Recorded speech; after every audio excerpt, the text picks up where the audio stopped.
Hi, I'm Janice Switlo, and in an earlier episode I discussed how the lawyers in British Columbia changed their oath upon being called to the bar. All lawyers take an oath in order to join in the bar of the local bar of the province in order to be able to practice law in that province. I said I wasn't sure what the situation was with Ontario, but I've since looked into that, and I would like to compare for you the previous oath that was in place for, well over 100 years and the current oath, and indicate the significance of the changes specifically from the perspective of Indigenous nations. Why does this interest me? Of course, because there's, lots of goings on in Ontario where there's great effort to have Indigenous nationals abandon their nationhood, come under Canada. There's been voting, for instance, underway on that just concluded in February, and there's more to come, I think, in May, on the Anishinaabe Nation Governance Agreement. And I've expressed in detail in a special on that agreement how I found the agreement very lacking in terms of protections for the Indigenous nationals themselves. So, of course, there's lawyers involved, and you want to know, well, what governs them? And remember, lawyers are self-governing, so they decide under the terms by which they will practice law and be held accountable. So the old oath reads as follows, and I'll probably interrupt to make a couple of comments before I complete the oath. You are called to the degree of barrister at law to protect and defend the rights and interests of such citizens as may employ you. You shall conduct all cases faithfully and to the best of your ability. You shall neglect no one's interest, nor seek to destroy anyone's property. Now, that's very crucial because in the examples coming forward, by trying to, by advocating and acting and producing documents that are designed to have Indigenous nationals abandon their property, and in most cases people not being aware of that but actually thinking they're somehow enhancing their jurisdiction or getting it restored or something of that nature. Let's be clear, if you have jurisdiction, it's still there. You have not abandoned it. You have not given it over through treaty, for example. The fact is, it's being your use of your jurisdiction is being interfered with. It's not a matter of you having lost it and needing to restore it. What needs to happen is casting off the unlawful interferences with your exercise of your jurisdiction. So anyhow, you shall neglect no one's interest, nor seek to destroy anyone's property. You shall not be guilty of champery or maintenance. You shall not refuse causes of complaint unreasonably founded, nor shall you promote suits upon frivolous pretenses. You shall not pervert the law to favor or prejudice anyone, but in all things shall conduct yourself truly and with integrity. In fine, the Queen's interest and the interests of citizens you shall uphold and maintain according to the Constitution and law of this province. All this you do swear to observe and perform to the best of your knowledge and ability, so help you God, or so you so affirm. So upholding the Constitution and the interests of the Crown, what does that mean? Lawyers under the old oath bound to uphold the treaties, because what's the first constitutional rung?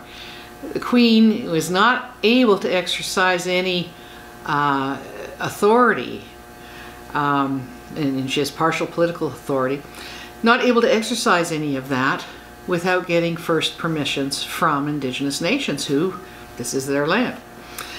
Those permissions were given by treaty. So all lawyers practicing in, for instance, this province of Ontario, bound previously, when they took this oath, to uphold the Crown's interests, that being the interests of treaty, and uphold the Constitution. And the first constitutional documents are those treaties, those permissions that are granted to the Crown. We see these things are gone now. Today's oath, the required oath for an applicant for the issuance of a license to practice law in Ontario as a barrister and solicitor is as follows. I, so-and-so, accept the honor and privilege, duty and responsibility of practicing law as a barrister and solicitor in the province of Ontario. I shall protect and defend the rights and interests of such persons as may employ me. I shall conduct all cases faithfully and to the best of my ability. I shall neglect no one's interest and shall faithfully serve and diligently represent the best interests of my client. I shall not refuse causes of complaint reasonably founded, nor shall I promote suits upon frivolous pretenses. I shall not pervert the law to favor or prejudice anyone, but in all things I shall conduct myself honestly and with integrity and civility. I shall seek to ensure access to justice and access to legal services. I shall seek to improve the administration of justice. I shall champion the rule of law and safeguard the rights and freedoms of all persons. No reference to property, note. I shall strictly observe and uphold the ethical standards that govern my profession. All this I do swear or affirm to observe and perform to the best of my knowledge and ability. Now that's a mandatory oath. There is an optional oath, an oath of allegiance. An applicant for the issuance of a license to practice law in Ontario as a barrister and solicitor or a license to provide legal services in Ontario may take the following oath. May. I, so-and-so, swear or affirm that I will be faithful and bear true allegiance to Her Majesty Queen Elizabeth II, or the reigning sovereign for the time being, her heirs and successors according to law. So we have this situation where lawyers in Ontario are no longer required to uphold the interests of the Crown, being the treaties. This frees, as is the case in BC, where coincidentally there are many areas where there are no treaties. Same thing with Ontario, many areas where there are no treaties. And frees up the lawyers to move to act to receive instructions from Chief and Council or provincial corporations, for instance, like the Union of Ontario Indians. And they're not bound to consider the Crown relationship. They're free to, you know, they're protecting persons, but not property. So these are, and people may find all of this a bit difficult to accept. Many Indigenous people have pointed out that, well, lawyers swear an oath to the Crown, therefore you can't trust them, or they're in a conflict of interest. To the contrary, those who have sworn an oath to the Crown, to the Queen or the King, I don't think many of them are left, if any, but that means bound, as I am bound, to uphold the treaties, the interests of the Crown, the whole, and the Constitution.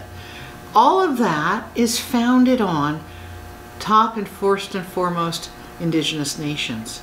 By removing that piece, by saying, no, I'm just bound by, you know, laws of Ontario and just observing and providing access to justice in that context.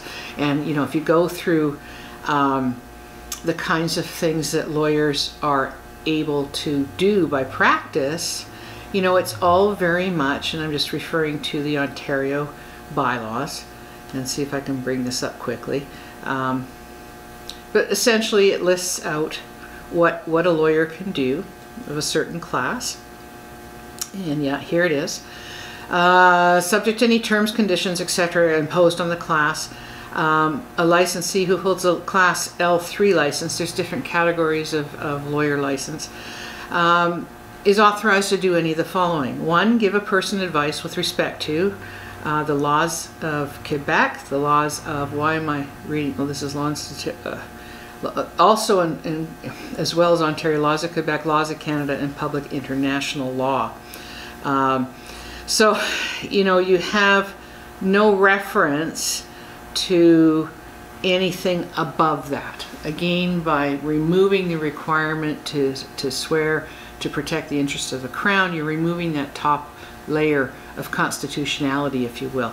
And lawyers are only bound to practice domestic law when it comes to issues pertaining to treaty.